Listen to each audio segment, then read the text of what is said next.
Olá, seja bem-vindo, bem-vinda. Vamos aos destaques do NTV News desta quinta-feira. Hoje você vai ver que motorista é preso em abordagem policial na rodovia por não pagar pensão alimentícia. 3 pessoas são detidas no bairro Quebec com arma, munições e drogas. Sem conseguir trabalho em Patos de Minas, mulher pede ajuda para voltar à cidade natal. Os direitos dos consumidores com as constantes faltas de água em Patos de Minas. Cadastramento para tentar vagas em creches e escolas de Patos de Minas começa em agosto. A gente fala da síndrome do esgotamento profissional e as consequências para as pessoas acometidas e organizações. Produtores registram perda em suas cadeias produtivas de frutas e verduras na região e demanda por hortifrutis cai. Você vai ver também hoje. Futebol. Depois de protesto de torcedores, Atlético diz que problema do desempenho do time se deve a desfalques e solução para a acústica da arena está a caminho. Pelo módulo 2 do Mineiro, Mamoré segura empate contra o Norte em Montes Claros com atuação decisiva do goleiro. Em Patos de Minas, a URT perdeu de virada para o Betim. E as análises na reta final do triangular para URT e Mamoré. Eu sou Matheus Borges e o NTV News começa agora.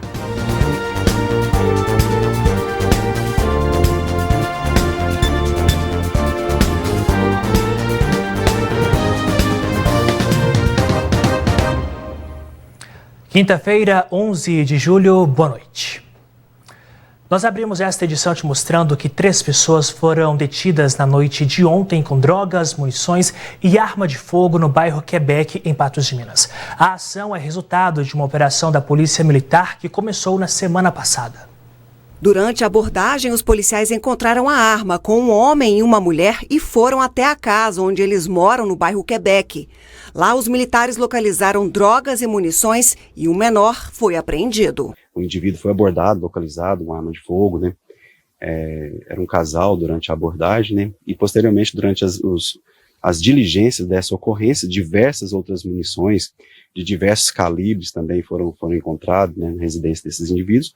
E uma certa quantidade, né, considerável de drogas, né, que foi apreendida também junto com os autores, a arma de fogo, né, e um menor infrator também, que foi apreendido e encaminhado todo o material para a delegacia de polícia. Essa ação é resultado de uma operação da PM que tem sido realizada em Patos de Minas. Ela é fruto de uma operação integrada entre as companhias de Patos de Minas, juntamente com a equipe tático móvel GPMOR, né.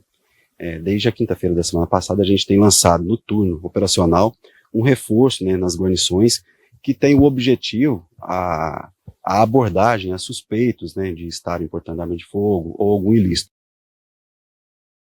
Um motorista de 44 anos foi preso durante a abordagem da Polícia Militar Rodoviária na MGC 354, em Patos de Minas, nesta quinta-feira. Não havia problema com a CNH do homem de 44 anos e nem com a documentação do veículo. Porém, em consulta ao sistema, os policiais verificaram que havia um mandado de prisão contra ele por não pagamento de pensão alimentícia. O homem foi levado para a delegacia em Patos de Minas. Essa abordagem da Polícia Militar Rodoviária encontrou diversos problemas nesse caminhão. Sem placa, o motorista qual estava, né, nesse caminhão não tinha carteira de habilitação, inclusive o ribite, né, o tão famoso ribite, foi encontrado também dentro desse caminhão. A gente está aqui com o capitão Paulo César para dar mais detalhes sobre esse caso. Capitão, como é que foi essa abordagem e esse trabalho da Polícia Militar Rodoviária? Uma equipe da Polícia Militar Rodoviária estava fazendo uma blitz de rotina no KM 183 da BR-352, próximo ali ao Aguinaldo das Pamonhas, e deparou com esse veículo. Foi dado ordem de parada, ele parou. Durante a fiscalização foi verificado que o veículo estava licenciado no exercício 2024, porém ele não tinha a placa traseira, a placa de identificação traseira, bem como o motorista de 20 anos não possuía carteira nacional de habilitação para conduzir o veículo. Foi procedido à busca no interior do veículo e foram localizados lá 83 comprimidos de Nobésio, conhecido como ribite. E como é que foi todo esse trabalho assim que a polícia encontrou esse motorista de 20 anos, né, que não tinha carteira, primeiro identificou como sendo de uso próprio, não? Como é que foi? Ele disse que a princípio seria do motorista, que ele apenas tinha pegado o caminhão na oficina, que é de propriedade do pai dele, o caminhão de propriedade do pai dele, e queria deixar o caminhão com o motorista que normalmente trabalha, e que essa droga seria do motorista que trabalha no veículo. Mas posteriormente ele não é minha, assumiu a propriedade da droga, ele foi conduzido até a companhia, foi feito um termo circunstanciado de ocorrência por posse de droga, e ele foi liberado e deverá responder perante o judiciário posteriormente por esse porte dessa droga.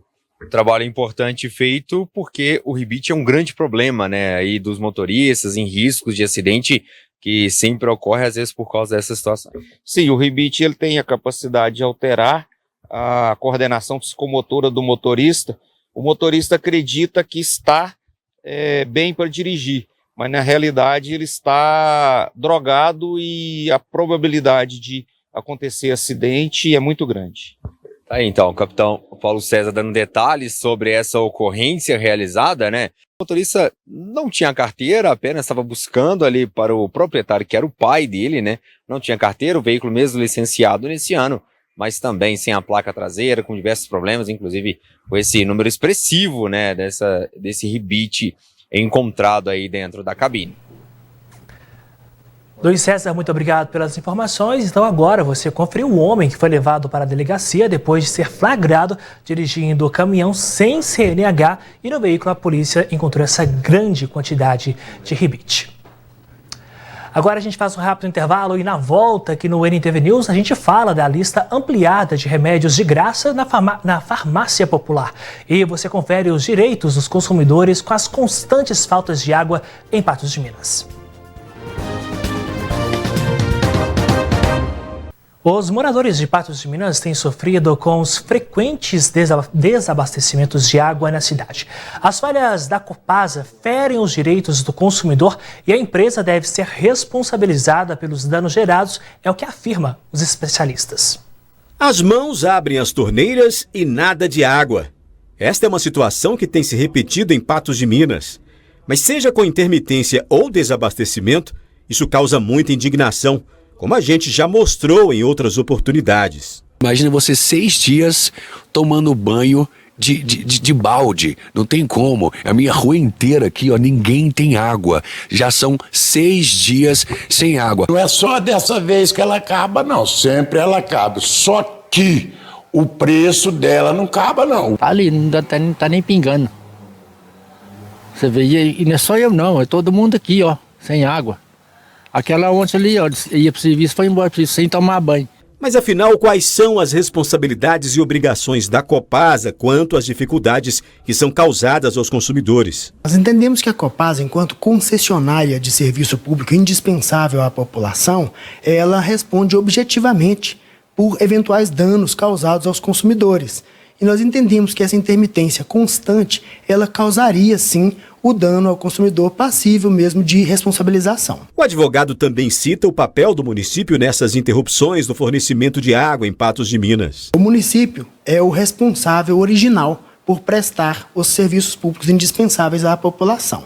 Quando ele concede esse direito de prestar esse serviço a uma empresa, a um terceiro, ele assume a condição de fiador dessa empresa, né, e deve também fazer a gestão disso e a fiscalização desse serviço que está sendo prestado, para fazer também as cobranças à empresa para que ela não recalcitre nesses erros que ela constantemente tem praticado para com os consumidores aqui de Patos de Minas.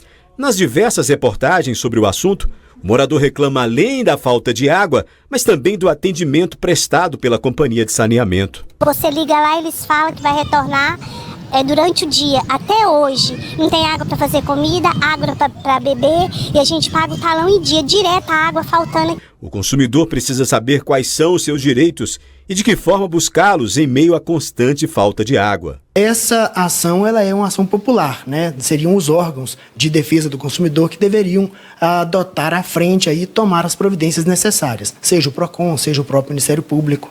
Ainda conforme o advogado, A fiscalização fica a cargo principalmente da agência reguladora. Ela estabelece parâmetros que devem ser obedecidos para a prestação destes serviços. Se acaso esses parâmetros não forem obedecidos, as concessionárias podem, inclusive, responder administrativamente perante esses órgãos também. É preciso fazer valer os direitos, né? Agora a gente muda de assunto e te mostra que aumentou a lista de remédios gratuitos na farmácia popular. Remédios para tratamento de colesterol alto, doença de Parkinson, glaucoma e rinite agora também estão disponíveis.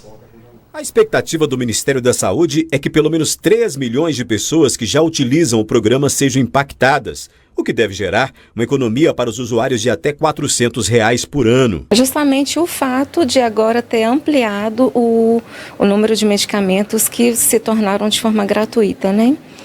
Antigamente era cobrada uma taxa risória, porém era cobrada, e agora eles estão 100% gratuitos.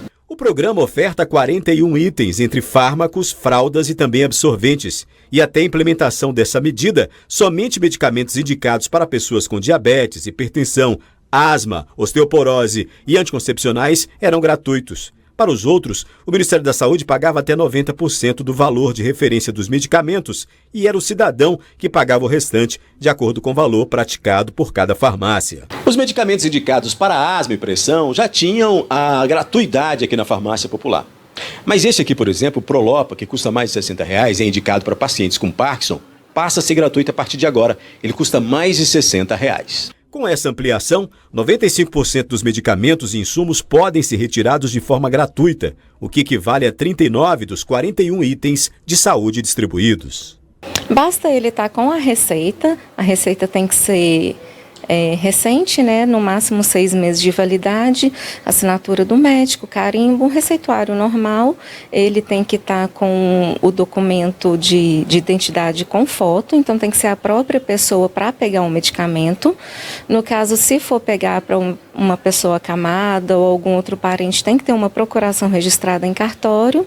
Então é basicamente isso, o documento pessoal e a receita. A iniciativa está presente em 85% das cidades brasileiras, contando com mais de 31 mil estabelecimentos credenciados. Além dos medicamentos, o usuário também recebe informações sobre o uso e validade. Com relação à farmácia popular, as receitas não ficam retidas. É só mesmo a questão da data, que elas têm 6 meses de validade, e para absorventes e fraldas geriátricas, elas valem por 1 ano. Alguns medicamentos têm maior procura no farmácia popular. E a grande maioria dos usuários do programa está na fase dos 60 anos de idade. São os medicamentos para colesterol alto, para pressão arterial e para diabetes. É um público mais maduro, média idade ou isso varia? Mais idosos, já é um público bem idoso. Na semana em que a ampliação passou a vigorar, muita gente ainda não tem conhecimento deste benefício, mas a expectativa é de que a busca pelos medicamentos gratuitos aumente nas farmácias a partir de agora. Por enquanto está igual, mas a gente espera um aumento sim na procura, porque muita gente ainda não tem conhecimento dessa possibilidade, né, desse programa, de estar conseguindo os medicamentos em conta. Chega muita gente, inclusive aqui na farmácia, que a gente conta para o paciente que ele tem a oportunidade de estar pegando o medicamento mais em conta. Então a gente espera sim, agora com essa atualização, com as mídias falando mais a respeito disso, que a população procure mais e aproveite a oportunidade. Na sequência aqui no NTV News, a gente fala do cadastramento escolar e produtores registram perda em produção de frutas e verduras na região e demanda por hortifrutis também cai.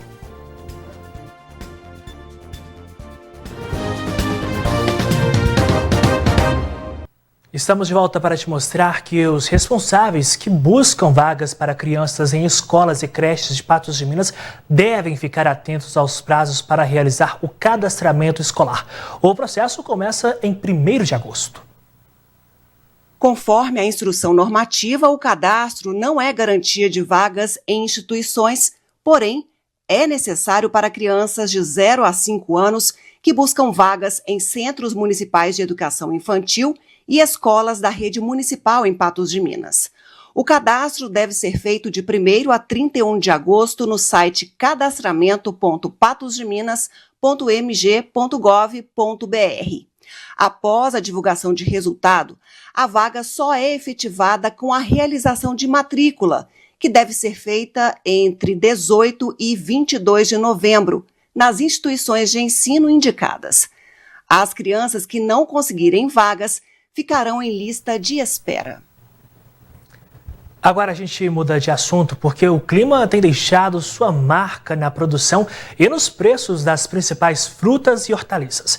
Na nossa região, os produtores amargam perdas na produtividade e também nas vendas. No Sudeste, segundo o Centro de Estudos Avançados em Economia Aplicada, o início da safra do verão 2023-2024 de tomate foi até promissor quanto à produtividade, já que normalmente é o excesso de chuva que prejudica a produção.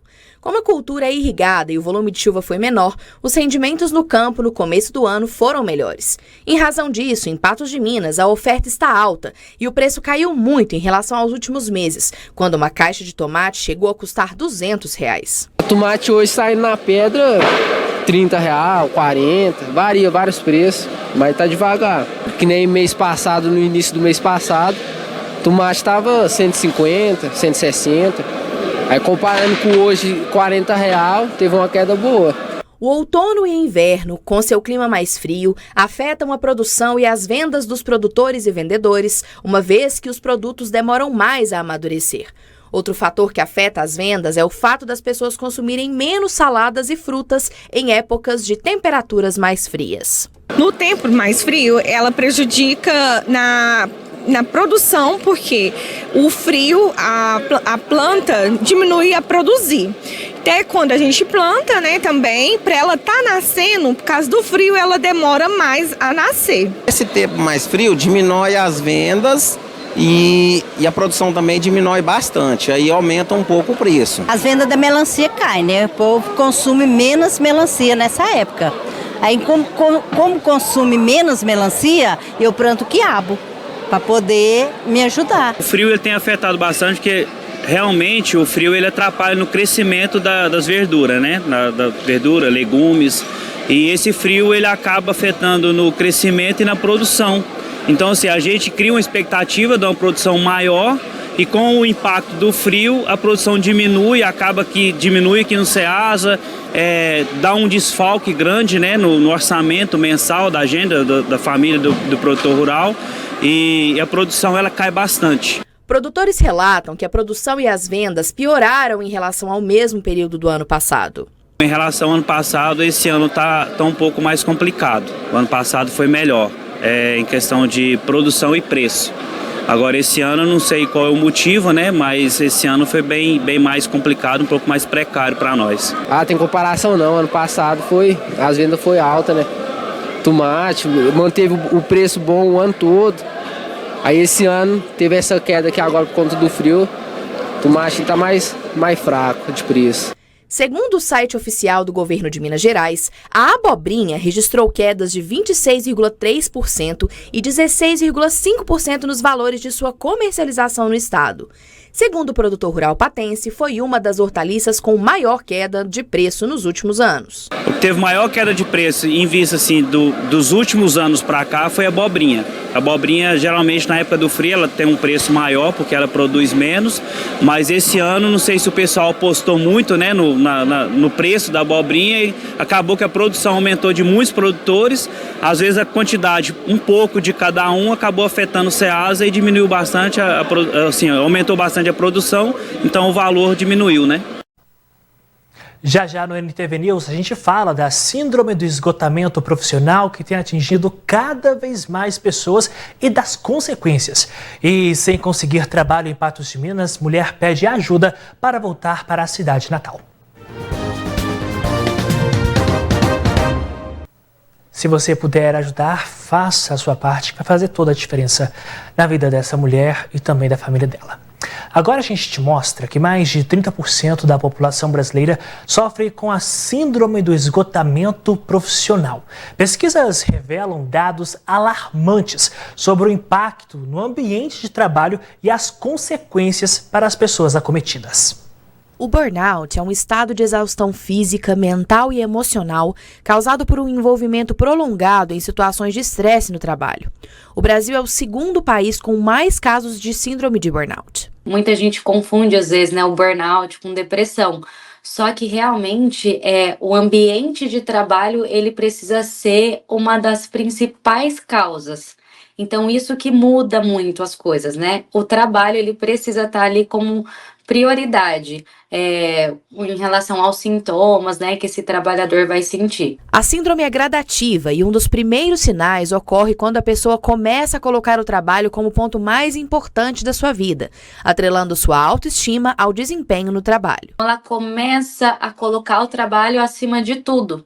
Então ela começa a negar necessidades básicas, Então ela começa a ver e-mails fora do horário de trabalho, ela começa a fazer muitas horas extras, ela começa a se sentir importante, somente o trabalho dela é importante, não das outras pessoas, Só ela que trabalha, só o trabalho dela é difícil, merecedor de validação e tudo mais. Então ela começa de uma maneira sutil, assim, hoje em dia é muito confundido também, porque a internet nos cobra ser produtivos, Então, essa alta produtividade é um dos primeiros sinais que essa pessoa ela pode ter um adoecimento no futuro. O ambiente de trabalho, as horas trabalhadas e a intensidade da atividade desenvolvida também podem ser fatores desencadeadores do burnout, especialmente quando o colaborador não tem o suporte necessário para o desenvolvimento de suas atividades. Dependendo da condição de trabalho, ela pode ser até muito mais intensa do que outros lugares que o período de tempo é muito maior, mas a qualidade desse trabalho é um pouco melhor do que os outros. A pandemia contribuiu de maneira significativa para o aumento dos casos da síndrome de burnout. O pós-pandemia trouxe as pessoas de volta ao convívio com outras, o que desencadeou quadros de ansiedade, uma vez que foi necessário se readaptar a situações de convivência coletiva. Essa pessoa ela sabia lidar com um coletivo e, de repente, ela fica em casa, não sabe mais lidar com ele, fica ansiosa, volta mais intolerante e traz várias problemáticas. Então é como se todo mundo tivesse adoecido e voltado para o ambiente de trabalho. De acordo com a psicóloga, a prevenção é a melhor maneira de lidar com o crescimento dos casos da síndrome. Colocar a saúde física e mental acima do trabalho é um caminho importante para que a qualidade de vida seja mantida. Não dá pra gente pular uma refeição, não dá pra gente deixar de ir ao banheiro, não dá pra gente deixar os nossos finais de semana, Tem que ser algo muito esporádico. Não dá pra falar, eu passo sem almoçar mesmo, eu passo sem beber água, ou então eu passo no frio, ou eu deixo realmente de ter os meus momentos de hobby, ter os meus momentos de descanso, fico fazendo muitas horas extras, Então, quando eu realmente coloco a minha saúde física e mental em segundo plano e eu coloco esse trabalho em primeiro lugar, eu não consigo realmente dar a melhor qualidade para esse trabalho. Para evitar que seus funcionários sejam acometidos pelo burnout, é importante que as empresas procurem se informar sobre o tema, além de observar os comportamentos e dia a dia de seus colaboradores. Saber, eu acho que muitas vezes entender um pouco sobre o burnout, sobre essas fases, sobre esse comportamento, entender que esse colaborador ele está tendo ali alguns sintomas que fogem da normalidade. Poxa, ele era um bom colaborador e ele está tendo ali alguns sintomas de agressividade, não está conseguindo ter ali um bom envolvimento com o coletivo, perdeu um pouco ali da sua qualidade de trabalho. Então, quando ele começar a perceber algumas problemáticas, ele precisa chamar esse trabalhador, ele precisa entender que talvez ele precisa de cuidado, orientá-lo a buscar uma ajuda profissional, a realmente orientá-lo a fazer terapia, buscar um aconselhamento médico, porque muitas vezes realmente fazer as duas partes, tanto os sintomas físicos quanto os sintomas mentais. E o quanto é importante, buscar ajuda. Mas, além disso, também entendermos que todos nós somos substitutos. Podemos ser substituídos a qualquer momento. E o que vale mesmo na vida são os momentos que vivemos e eternizamos. Precisamos entender um pouco mais que a vida é o presente que a gente tanto precisa. Rápido intervalo aqui no News, a gente vai fazer umas análises do futebol. Nós vamos analisar para você o empate do Mamoré fora de casa e a derrota de virada da URT no Zama Maciel.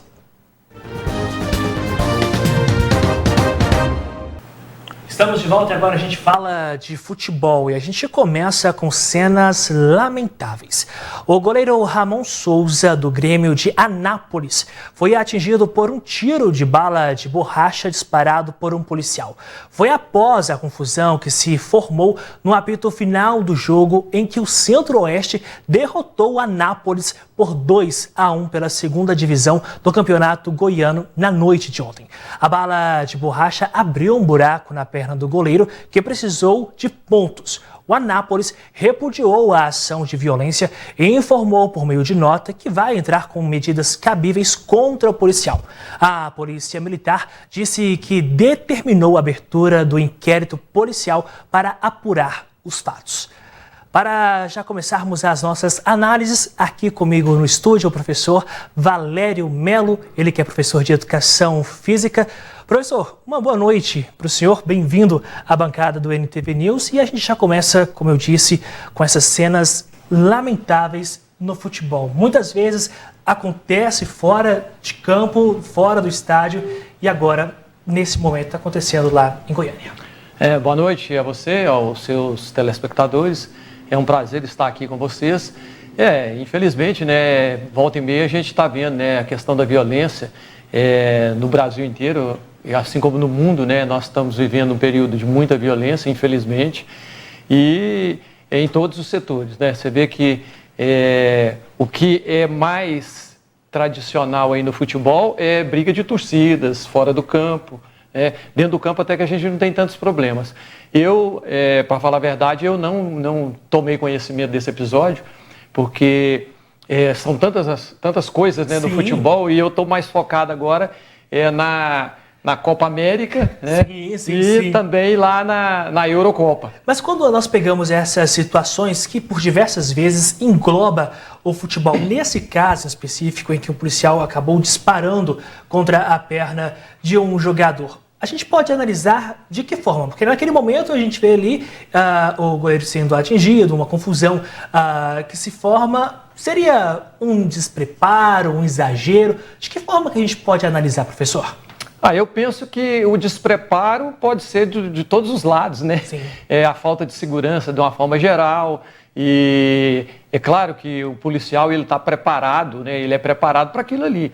Agora, nesse caso, eu não tenho como dar uma opinião, porque eu estou vendo as imagens agora pela primeira vez, então eu não sei o que realmente ocorreu. São cenas impressionantes?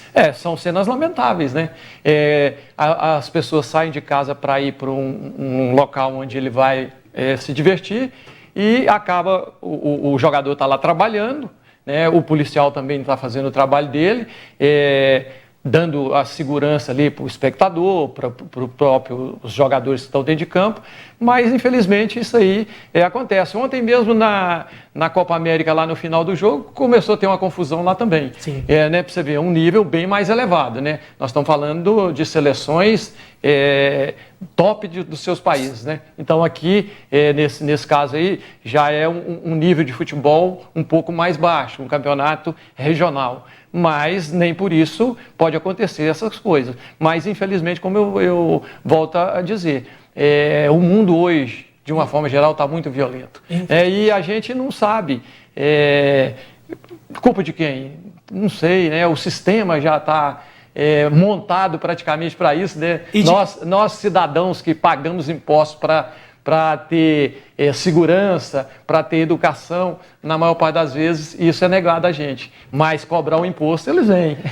Infelizmente, né? E tudo isso engloba uma série de acontecimentos, de ações que precisam ser tomadas e, claro, que é uma cena totalmente lamentável. Professor, a gente vai mudar de assunto agora, vai mostrar para o senhor e para quem está em casa que os torcedores do Atlético Mineiro estão bravos, não apenas com o baixo desempenho do time nos últimos jogos, mas também com a diretoria.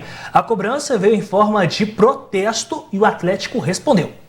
A insatisfação da torcida do Atlético ganhou voz no protesto desse grupo na noite desta quarta-feira, na porta da sede do Galo, em Belo Horizonte. Por meio de frases, faixas e coro ensaiado, os pedidos foram por transparência da SAF, contratação de reforços e melhoria da acústica da Arena MRV.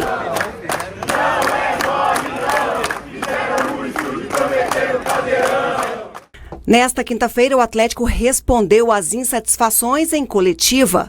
O diretor de futebol disse que o problema no elenco é a quantidade de desfalques na equipe. Não entendo como erro de planejamento, até porque quando a gente começou a ter problemas de desfalques, a janela estava fechada, não faria sentido trazer jogadores.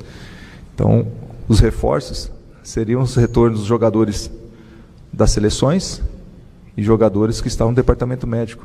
Então, até abril, quando tínhamos a maioria dos jogadores disponíveis, o time estava performando. Brigou para ser primeiro lugar geral na Libertadores, uma grande campanha, grandes jogos.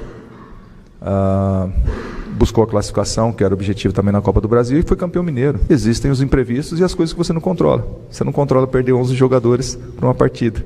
Você não ter jogador suficiente para compor banco. Com relação ao problema da acústica da Arena MRV, o CEO do Galo assumiu a responsabilidade e disse que a solução está a caminho. Essa responsabilidade é minha, porque eu estava aqui desde o primeiro momento na construção da Arena, e naquele momento a gente tinha duas opções quando surgiram as questões do licenciamento, que era atender o licenciamento ou não levar a obra à frente. A decisão foi tomada por mim. Vamos levar a obra à frente, vamos atender as questões do licenciamento. De fato, existe um problema, acho que todos nós já comentamos sobre isso, né? Então não há de se fugir dessa situação. A Arena MRV ela tem uma cobertura feita para poder absorver 95 decibéis internamente, e ela não tem pegado o fogo que todos nós queremos ali, né? A gente contratou um especialista e a gente já começou a implementar isso. A expectativa é que o estúdio fique pronto finalmente até dezembro de 24 para implantação em 25.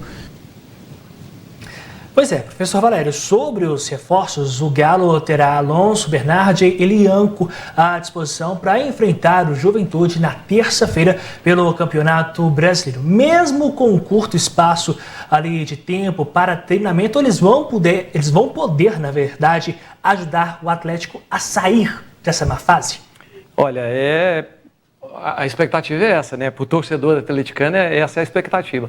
Agora, o que eu penso é o seguinte: o futebol brasileiro está viciado, muito viciado, sabe, em atitudes negativas. Você vê, chega um treinador, igual o Milito chegou no Atlético há pouco tempo. Ele chegou, fez toda uma movimentação com os jogadores, né, e o time teve aquela alavancada. Sim. O time estava indo muito bem. Agora, de repente, o time está fraquejando. Será por que acontece isso? Então, tem inúmeras variáveis nesse segmento aí. O Milito não mudou, o conhecimento dele é o mesmo. Agora, o jogador brasileiro, ele é muito mal preparado, sabe? E, às vezes, chega um treinador que é um cara exigente, num primeiro momento as coisas dão certo. À medida que aquilo ali ele vai exigindo e o jogador vai ter que estar produzindo mais, né, com treinamentos mais dinâmicos, que uma exigência maior, o próprio jogador já começa a boicotar o treinador. Professor, diante desse comentário do senhor, a gente pode então estar percebendo uma movimentação para uma possível queda do treinador? É bem provável, porque é muito mais fácil despedir o treinador do que despedir um elenco de jogadores, né? Jogadores renomados, jogadores que ganham muito bem. Você pega o Hulk, por exemplo. O Hulk estava indo muito bem no início com o Milito, né? Mas é um jogador de uma certa idade já. Então é um jogador que não vai aguentar treinos muito intensos. E hoje em dia, para você desempenhar um futebol de alto nível, né, que é a exigência muito grande, por um período mais longo, e o Campeonato Brasileiro é longo, são 10 meses de campeonato, então, meu amigo, tem que ter um jogador disposto a se dedicar ao máximo. E às vezes nem é por uma questão dele não se dedicar. O elenco, às vezes, a gente vê elencos com jogadores com a idade mais avançada. E isso é um fator que vai desequilibrar. Então, o elenco ele tem que ser equilibrado. Ele tem que ter jovens, que às vezes não tem tanta experiência, mas tem que ter um grupo de jogadores ali na faixa etária de 26, 27 anos, para poder dar suporte para aqueles mais veteranos, que talvez, né, e na maioria das vezes você vê o Hulk é o jogador de maior destaque do Atlético, mas já está com quase 40 anos. E continua. Professor, diante de tudo isso, a gente pode esperar a queda do técnico do Atlético?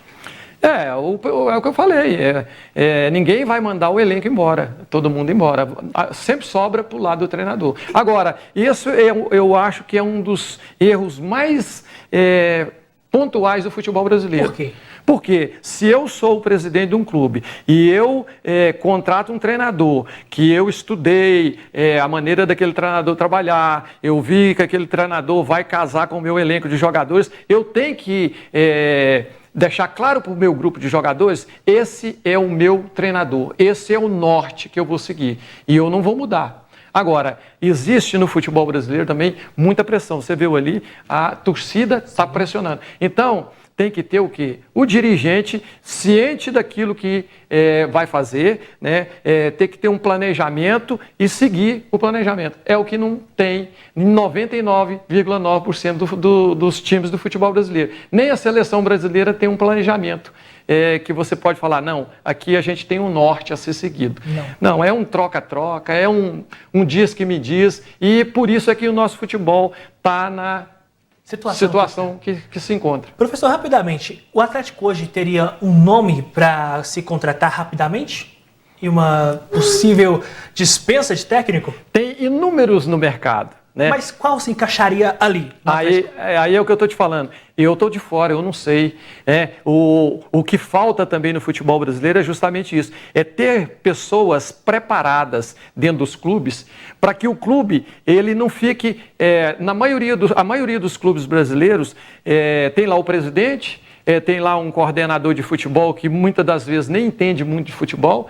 E quando chega um treinador... E eles gostam de contratar aqueles medalhões, porque chega, entrega a chave do vestiário para ele e dali para frente ele que manda em tudo. Você vê, vou pegar hoje o Renato Gaúcho. É ele que manda no Grêmio. Sim. Você entendeu? Manda mais que o presidente. Então, isso significa o quê? Que a estrutura está desorganizada. Como que um treinador vai mandar mais do que o presidente do clube?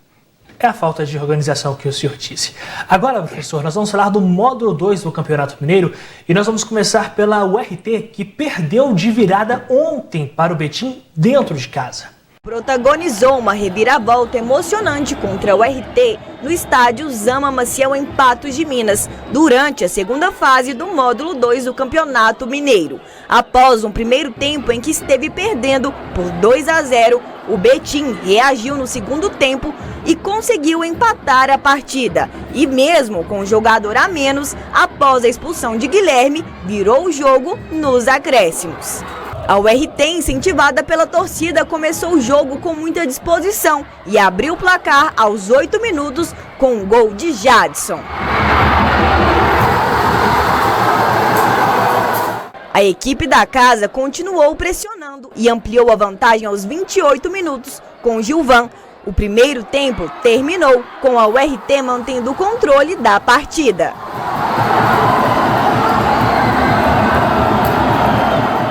No segundo tempo, o Betim foi mais ofensivo e logo no primeiro minuto conseguiu reduzir a desvantagem com um gol marcado pelo Diego Jardel.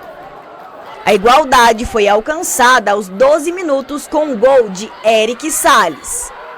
No final do jogo, mesmo com a perda de Guilherme por cartão vermelho, o Betim conseguiu marcar o gol da vitória nos acréscimos, com um gol de Paulo Henrique. Com a vitória, o Betim chegou a 6 pontos e se isolou na liderança da chave. A URT vem em segundo com 3 pontos. A URT volta a campo no dia 21 de julho, domingo, para receber o Valério no estádio Zama Maciel, em Patos de Minas.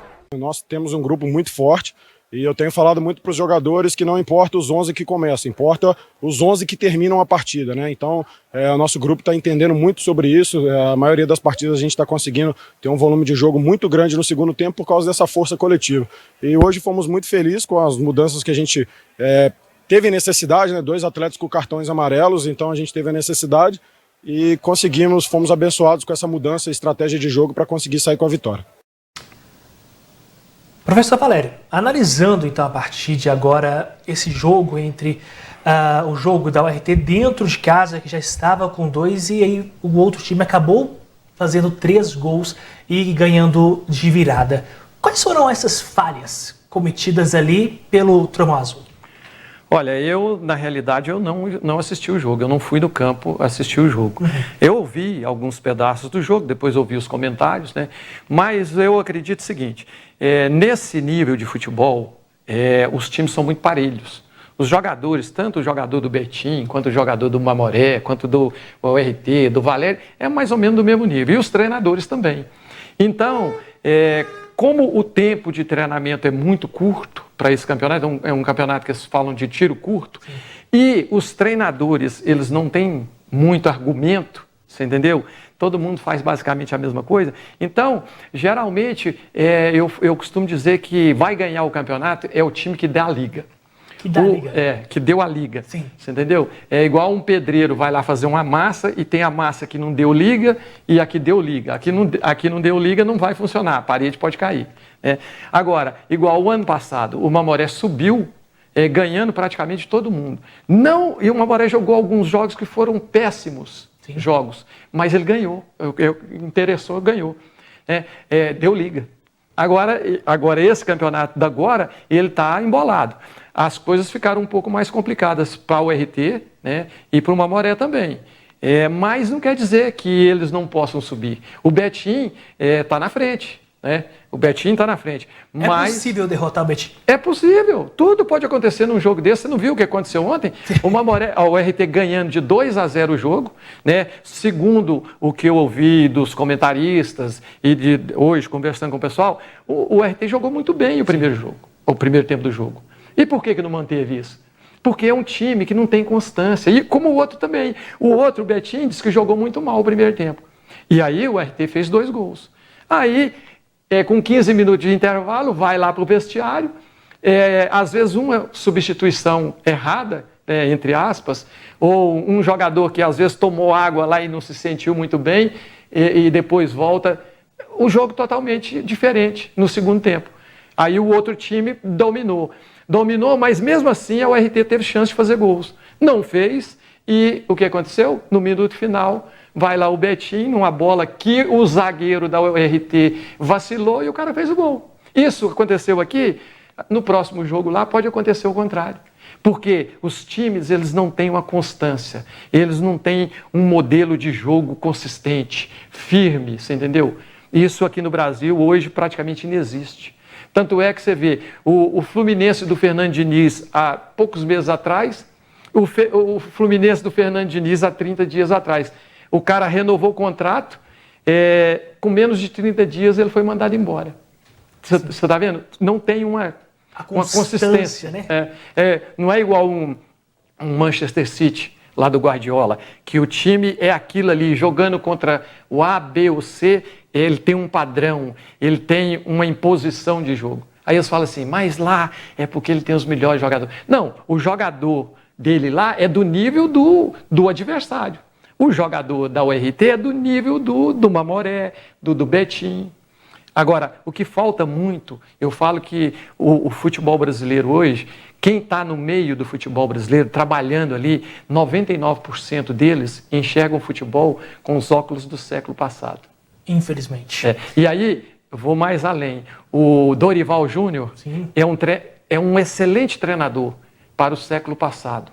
Nós estamos entrando na segunda metade da segunda década do século XXI e o cara está lá na seleção brasileira. Aí ele chega na seleção brasileira, ele fala assim, joga a bola no Vinícius Júnior que ele resolve. Nem o Pelé, se jogasse hoje, resolveria o jogo, porque o jogo hoje, ele não é mais tendo como pilar principal a parte técnica. Hoje, o pilar principal do jogo é a parte tática. E a parte tática depende do conhecimento do treinador. Sem conhecimento é impossível. Infelizmente, nossos treinadores não têm conhecimento e nem querem ter. Infelizmente. Bom, a gente vai mudar de assunto agora, mas nós vamos continuar falando de futebol e nós vamos mostrar para você que em Montes Claros o Mamoré conseguiu segurar o Norte. O jogo foi transmitido aqui pela tela da NTV e o placar terminou em 0-0. O Norte, conhecido como Rei do Norte, dominou grande parte do jogo, mas não conseguiu converter suas oportunidades em gols. Aos 24 minutos do primeiro tempo, o time da casa teve uma das melhores chances para abrir o placar. Robson Luiz, com grande visão de jogo, fez um passe preciso para Daniel Costa. Em um momento de grande habilidade, Daniel realizou uma assistência fantástica de letra, deixando Wendel em uma posição privilegiada dentro da área. No entanto, o goleiro Luizão fez uma grande defesa. O Mamoré também teve uma oportunidade de marcar. Aos 35 minutos, Jaime recebeu a bola em um contra-ataque rápido e demonstrou velocidade.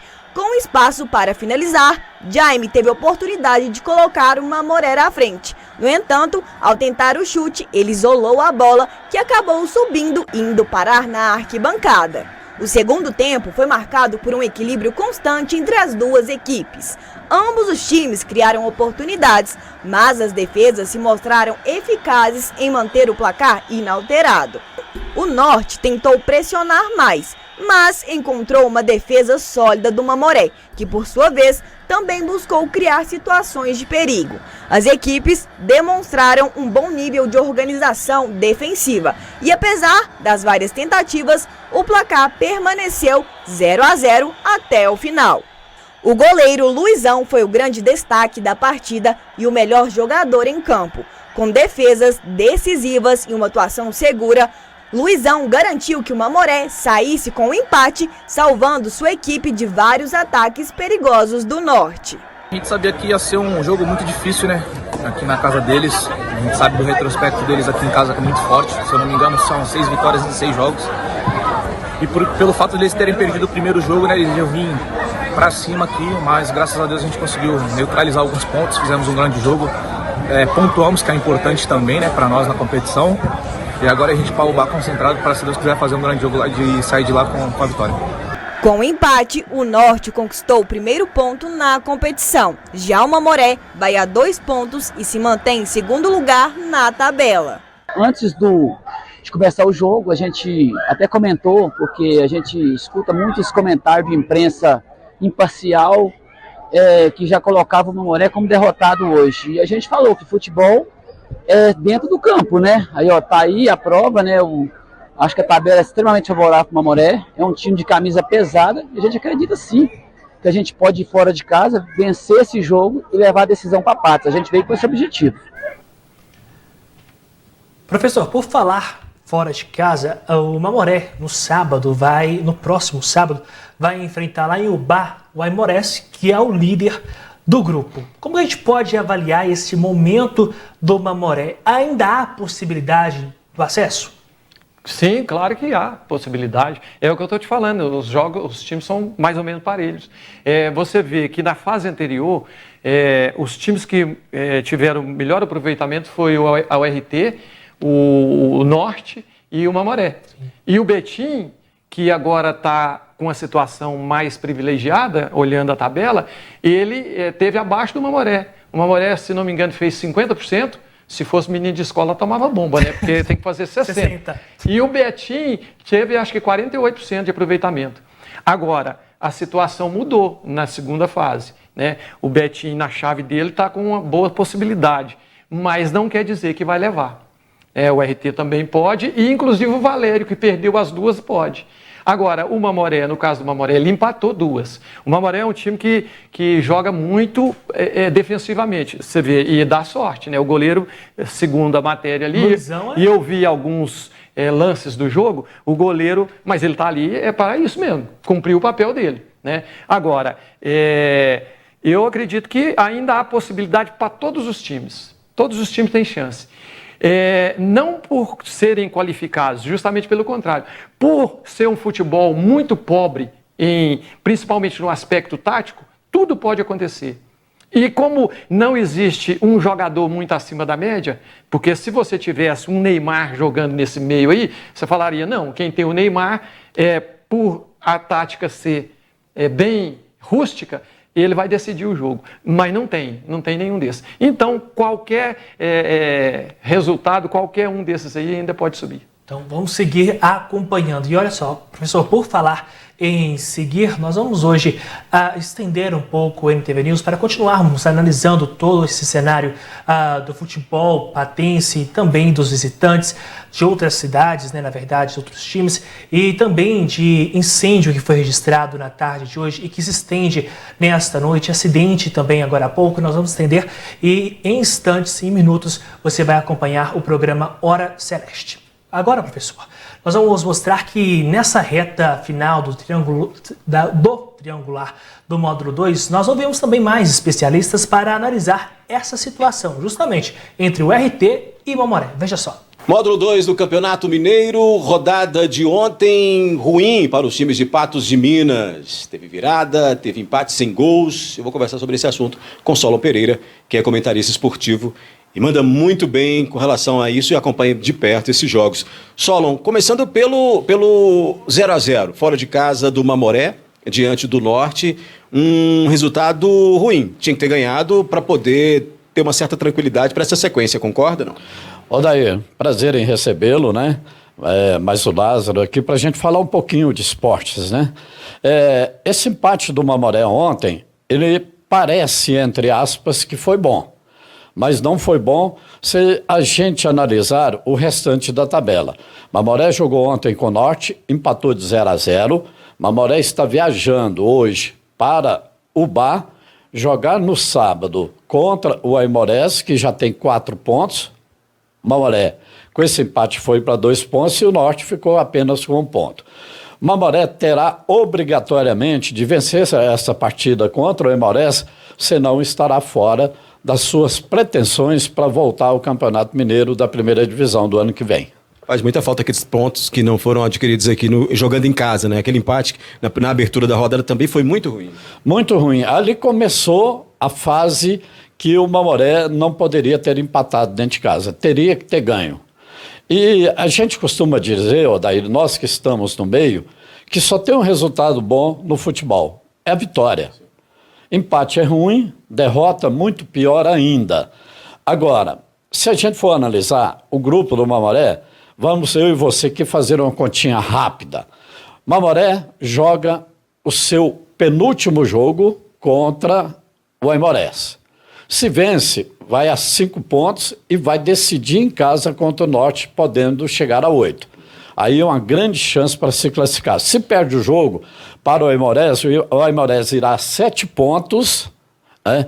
E o Mamoré, nem o Norte poderá chegar a estar aos 7 pontos. O Norte até que sim, porque recebe o Aimorés em casa e depois vem visitar o Mamoré aqui. Mas a situação do Mamoré, hoje ele terá que vencer a partida no sábado contra o Aimorés. Obrigatoriamente, né? Obrigatoriamente, a palavra é esta, obrigatoriamente. Porque com o empate ele vai a 3 pontos. Recebe o Norte aqui, mais 3, 6. Com 6 não se classifica. O triangular é muito ruim, né, Odair? É muito ruim. Porque você vê, a URT jogou ontem, foi dia 10, volta a jogar agora só no dia 21. Folga na 4ª rodada, né? Dia 21 ele recebe o Valério dentro de casa e no dia 24 ele encerra sua participação lá em Betim contra o Betim. Obrigatoriamente, isso é possível? Claro que é, né? Vencer o Valério aqui, vencer o Betim lá. Mas aí tem outro detalhe desse contexto que a gente tem que analisar. Neste sábado agora, próximo, joga Valério e Betim. Se o Betim consegue uma vitória, faz 9 pontos, deixa o RT com 3 e deixa o Valério com 0. Encaminhará muito, mas muito bem para uma classificação para a primeira divisão do ano que vem. Ou seja, parada dificílima para as duas equipes de Patos de Minas, né, senhor? Tinha tudo para ser o contrário, né? Se o RT consegue uma vitória ontem e ia para 6 pontos, classificaria. Com tranquilidade classificaria. E o Mamoré da mesma forma, se vence o primeiro jogo em casa e sai para fora para buscar pontos, também poderia conseguir isso.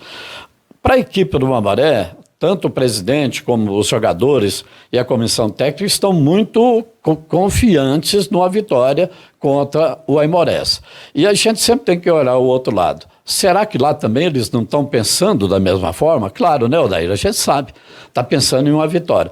Mas ficou muito difícil, ficou complicado e a gente pode ter o ano que vem novamente os 2 times de Patos na segunda divisão. Caminha para isso. Obrigado, Solon, pela sua análise. O módulo 2 do Campeonato Mineiro, a gente já falava disso, até inclusive com o próprio Solon, a dificuldade que é o módulo 2 do Mineiro, principalmente o triangular. Mas a gente vai ficar de olho em tudo isso e trazer mais informações sempre por aqui. Por enquanto, a gente continua torcendo, matematicamente ainda é possível que os times de Patos de Minas possam brigar e se classificar aí para a elite do futebol estadual. Odair Cardoso para o jornalismo da NTV.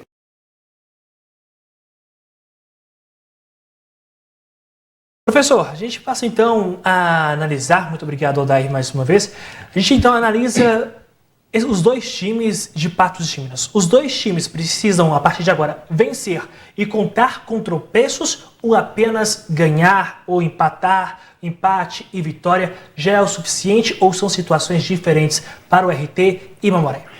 Não, tem que ganhar e ganhar, né? Agora, por que deixou para a última hora? Né? O campeonato é fraco. Então, se o trabalho, eu bato sempre nessa tecla, aqui Patos de Minas é uma praça muito boa, você vê que ontem lá na URT, segundo o cônsul, deve ter tido mais de 4 mil pessoas. O RT é o recordista de público e parece que o Mamoré é o segundo colocado. Então, significa o quê? Que a praça é boa. Agora, infelizmente, quem está no meio é aquilo que eu estou falando, pensa o futebol do século passado. Nós temos que passar a pensar e a gestar, fazer a gestão do nosso futebol de uma maneira bem mais profissional.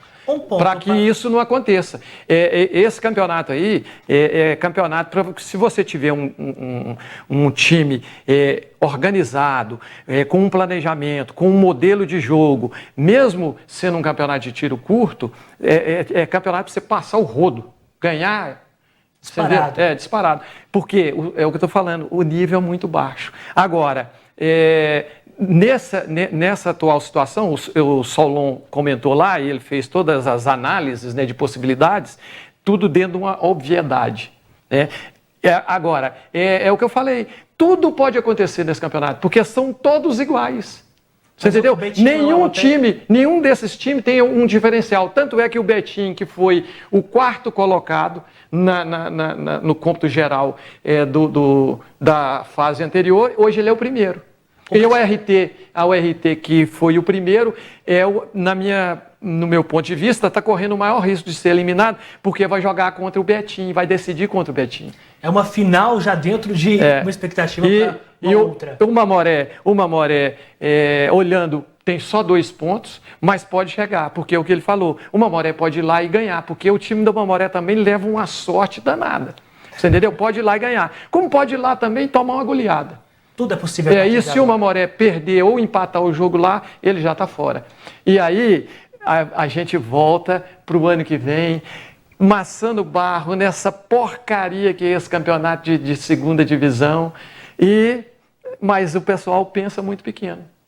Vamos ver o que acontece. Professor Valério, muito obrigado pela disponibilidade, participação aqui na bancada do NTV News. Aguardo o senhor em outras oportunidades. É um prazer, é só convidar que a gente vem. Muito obrigado, uma ótima noite para o senhor. Obrigado. A gente segue aqui com o NTV News porque temos uma informação agora na nossa primeira edição. São 8 horas da noite e 10 minutos. Um incêndio que começou nesta tarde ainda segue na zona rural de Patos de Minas. É uma área de pastagem que fica após o rio Paranaíba. Até há pouco, o Corpo de Bombeiros ainda não havia sido acionado para combater as chamas. Então a gente tem mais um incêndio acontecendo em Patos de Minas, toda essa situação que, claro, preocupa, porque aos poucos, já estamos vivendo tempo seco, extremamente seco, que acaba fazendo com que a vegetação seja propícia para esse tipo de acontecimentos. E mais uma vez a gente bate na tecla, a gente sabe que os incêndios são criminosos, mas onde há a fiscalização? Onde há as possibilidades para que esse tipo de situação não aconteça? Até que ponto nós continuaremos tendo outras situações até onde incêndios chegam até perto das casas das pessoas? E por falar em incêndio, um outro incêndio também uma queimada está sendo registrada neste momento na Afonso Queiroz, na Avenida Afonso Queiroz. A nossa equipe de reportagem, Gustavo Brito, juntamente com Isabela Sanches, estão no local e todas as informações você vai ter no patosjá.com.br. E também uma última notícia para você é que agora há pouco, um acidente foi registrado na rua Alzino Martelo, no bairro Nova Floresta. 2 carros bateram de frente e ficaram bastante danificados. Você está acompanhando aí nas imagens da tela da sua televisão. Com o impacto, a violência desse impacto, por pouco, um dos carros não bateu em um muro de uma das residências próximas ali. A gente não tem ainda todos os detalhes, se há feridos, mas a nossa equipe também acompanha de perto essa ocorrência para mostrar para você, claro, todos os detalhes. Mais uma vez, nós voltamos a analisar o trânsito de Patos de Minas. O trânsito de Patos de Minas, mais uma vez, volta para a pauta justamente onde há o erro, onde há as possibilidades, onde há o que corrigir. O que há de errado no trânsito de Patos de Minas? Será que todos os erros são provocados pelos motoristas que acabam sendo os autores dessas ações, desses acidentes? Ou será que há outros pontos, outras pessoas que poderiam resolver, poderiam investir em campanha de educação, poderiam investir mais no trânsito de Patos de Minas? Até quando nós continuaremos noticiando fatos como esse? Carros danificados. Nós sabemos que o bem material é o de menos, o que vale são as vidas.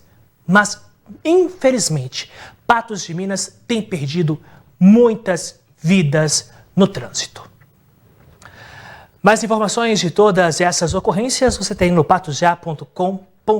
A você de casa, muito obrigado pela sua companhia. Nós voltamos a nos encontrar amanhã às 11h30 da manhã no 30 Minutos. Fiquem todos com Deus, uma ótima noite. Você fica agora com o programa Hora Celeste.